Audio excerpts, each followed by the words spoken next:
If you are preparing for empty nest, then you might have a little bit of fear, a little bit of excitement, a little bit of it all, and your child might be just counting down the days to go to college or not, but either way, this is something that can be exciting when prepared for. So for this exciting but maybe daunting transition, I wanted to share 5 tips for parents that are prepping for empty nest, since we see it every single day with our families. Now make sure you hit subscribe, because most of our videos outside of this one are focused on how to help your student graduate from college with as little debt as possible. Hey there, my name is Jocelyn Pearson, founder of the Scholarship System and Debt Free Degree Lab, and that's what we do. So we help families build strong financial futures rather than ones where they're paying on student loan debt for decades to come.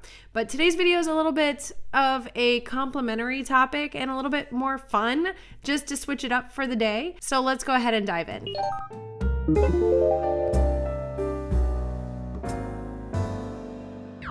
Now, the term empty nest syndrome kind of sounds like, well, a syndrome, right? A sadness, a loss, loneliness that parents experience when their children up and leave the nest, leave the home. But that said, again, it doesn't have to be sad. It can be bittersweet, right? And if you're facing this new phase of life, then here are 5 ways that you can navigate this emotional roller coaster, but really embrace the opportunities that come with empty nest. The first one is a little fluffy, but it's acknowledging your feelings. And it's important to sit down and say, how do I feel about this? Am I excited? Am I scared? Am I sad? Do I feel like I've lost my purpose? There's so many different ways to feel about this. Some parents, they're just ready to go. They're selling everything before their kids even out the door.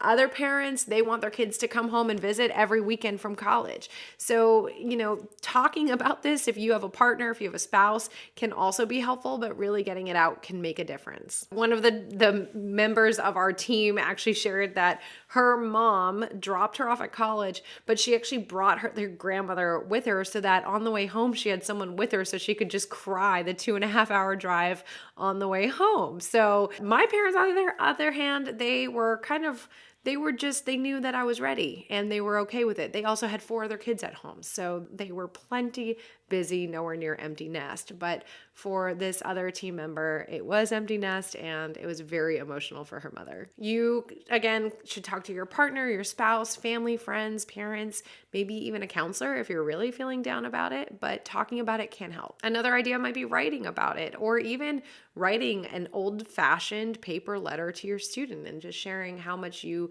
are thinking about them and care about them, or how excited you are for them, and letting some of it out that way. Okay, the second tip here is reconnecting with your partner. So if you have a partner or a spouse, or maybe if you've been thinking of looking for one, no matter what, with no children no longer at home, this is a wonderful opportunity to connect with a partner or a spouse. Maybe revisit old things, old hobbies that you guys used to do, or find some new ones. Plan regular date nights finally, maybe some getaways, maybe you can plan a nice trip, or just some free things at home, but simply spending some quality time together that probably has taken a backseat while raising your family. Honestly, doing this before the children leave is a great idea, and that way you can really strengthen that relationship and avoid feeling a void when your children do leave. The third idea is to pursue your own interests and hobbies. I'm sure we've all seen the latest crazy pickleball phase, but maybe that's something that is for you. But typically, empty nest does leave parents with more time. So this is a great opportunity to invest in yourself. Do something that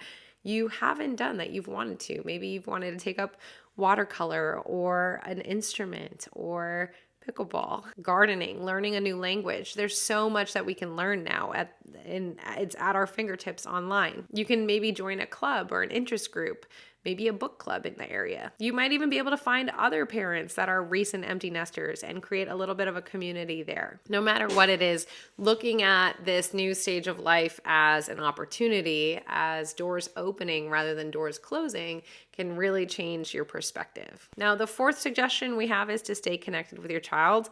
But we always do want to create boundaries with this, right? They are starting their new life. They're hopefully learning to be independent and become a true adult. And so we don't want to, nag them. I hate using that word, but it's true. We don't want to expect them to call us every minute of every day, but maybe deciding ahead of time, hey, how often do you think you want to call me? How often do you want me to text you? Setting up those boundaries and having discussions about ways to stay connected. Just because they're away at college doesn't mean that they have to disappear out of your day-to-day interaction.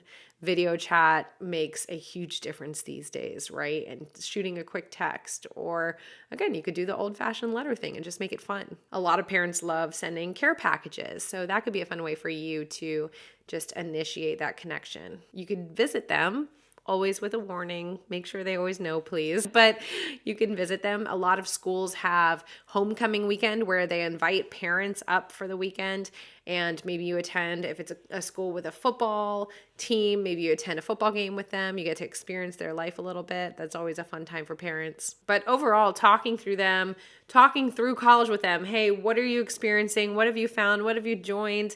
What successes have you had? You can really help them make the most of their college experience by staying connected. And of course, you can build your relationship with them.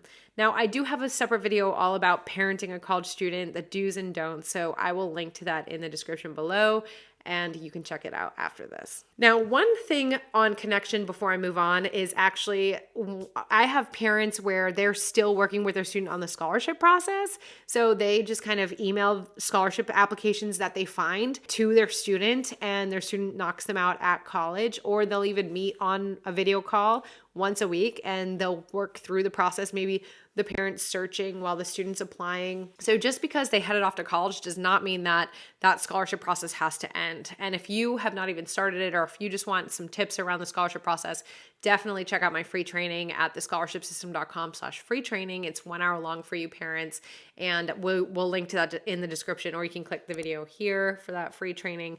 But you and your student can continue that process all the way throughout the college years. So that can actually be a way of connecting as well. Okay, now the fifth and final one is exploring new opportunities. So we talked about new hobbies, new passions, things that we can get into, but this can be a huge opportunity for personal and professional growth. Volunteering in organizations you've always wanted to help with, or taking classes to further your education, or maybe starting a new career or taking on a new role at work, maybe becoming a mentor if you do have work or if you have previous experience that you can mentor people in. But exploring new opportunities that are more professional can also be extremely fulfilling, especially for parents that kind of put their career to the side during those years of raising a family. It can also just give you a renewed sense of enthusiasm for life. It can be kind of that next stage of life, right? Now, comment below, are you going through empty nest? If so, do you have any tips for parents? I think we would love to hear other ideas. I know that I didn't come up with all of them,